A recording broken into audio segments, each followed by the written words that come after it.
Halo Sobat Cerdas, kali ini di Nambah Wawasan kita akan membahas tentang uncertainty reduction atau teori pengurangan ketidakpastian. Nah, kenapa kita membahas teori ini? Kan di dalam aktivitas seharian kita, kadang kita ketemu orang baru. Nah, jadi teori pengurangan ketidakpastian ini pertama kali dikemukakan oleh Charles Berger dan Richard Galbraith di tahun 1975. Teori ini mengkaji tentang proses komunikasi yang terjadi pada dua individu yang sebelumnya saling tidak kenal, seperti itu. Jadi kan kadang kalau kita ketemu orang baru itu kita muncul rasa ragu-ragu di dalam berkomunikasi seperti itu, atau di dalam ingin mengenal lebih jauh dari orang baru tersebut. Menurut Richard West dan Lynn Turner di tahun 2018, mereka mengatakan bahwa di dalam bukunya terdapat rasa ketidakpastian antara orang asing yang terlibat pembicaraan satu sama lain. Jadi kalau kita baru ketemu orang baru itu, kadang kita agak canggung untuk membangun komunikasi karena munculnya ketidakpastian tersebut. Menurut Burgess dan Galbraith, itu perasaan ragu-ragu itu yang dirasakan oleh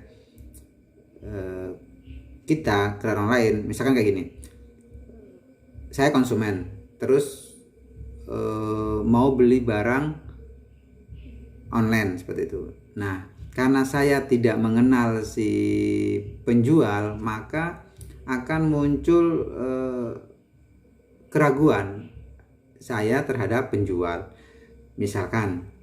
Dan begitu sebaliknya, penjual juga akan muncul ketidakpastian terhadap saya, atau muncul keraguan terhadap saya selaku konsumennya. Kenapa? Misalkan dari sudut pandang konsumen, saya akan merasa bahwa penjualnya ini bener nggak sih? Jangan sampai penjualan ini cuma iseng posting produknya di online seperti itu.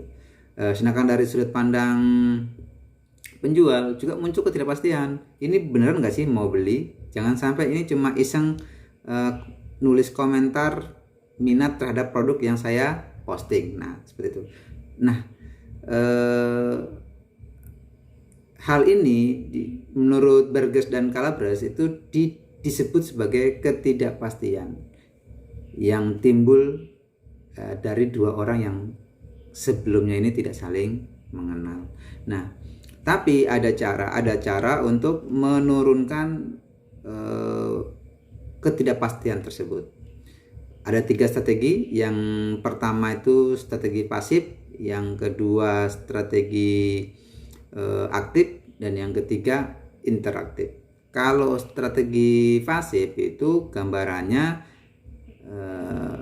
kembali ke kasus yang contoh tadi, yang konsumen sama penjual online. Jadi kalau pasif, jadi saya akan mencari informasi terkait penjual tanpa mengganggu si penjualnya, misalkan dengan ngepoin sosial media dari si penjual tersebut.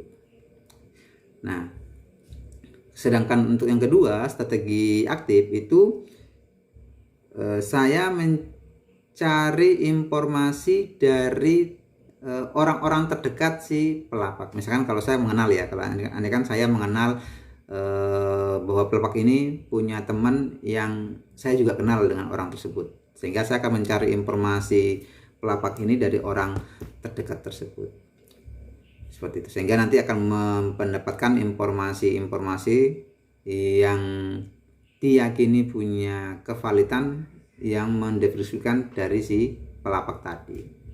Nah, kalau yang ketiga itu tadi strategi interaktif. Jadi saya langsung menanya ke pelapaknya.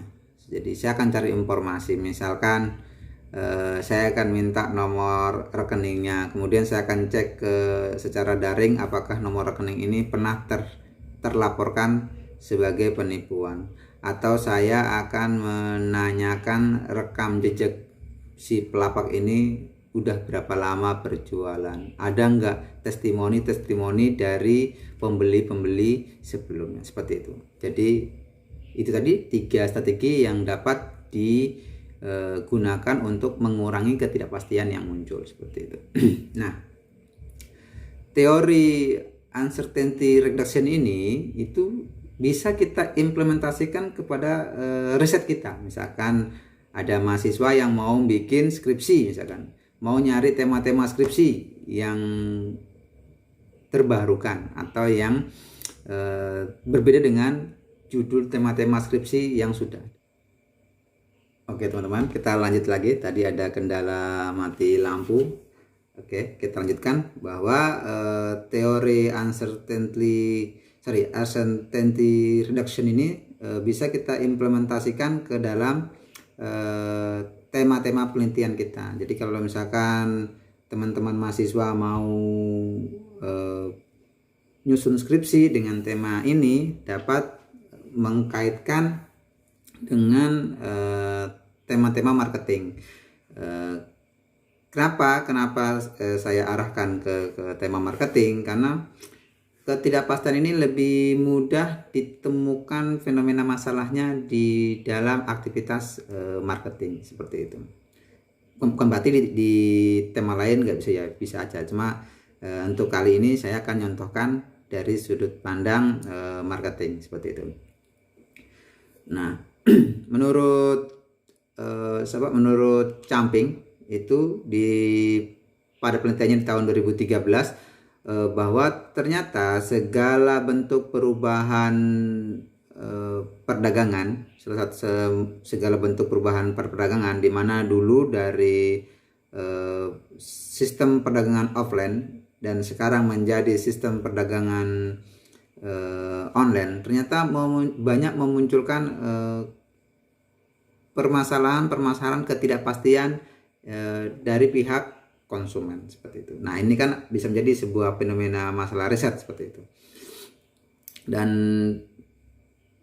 penelitian dari Camping ini juga didukung oleh atau mendukung penelitian yang dilakukan oleh Chatterjee dan Data di tahun 2008 yang mengatakan bahwa di dalam penelitiannya itu sebesar 50% itu perdagangan online mengindikasikan munculnya kecemasan pada diri konsumen. Jadi perdagangan online itu menurut penelitiannya itu 50% dari responden yang digunakan itu merasa cemas ketika melakukan transaksi secara online, seperti itu.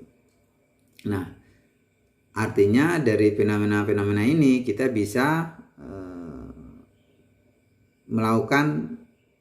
menyusun tema skripsi atau judul skripsi kita. Misalkan kita akan meneliti tentang pengurangan ketidakpastian pelaku bisnis fashion online menggunakan sosial media, seperti itu. Atau kita meneliti juga tentang misalkan pengurangan ketidakpastian konsumen di dalam pengambilan keputusan pembelian. Nah, saya kira untuk pembahasan tentang uncertainty reduction teori ini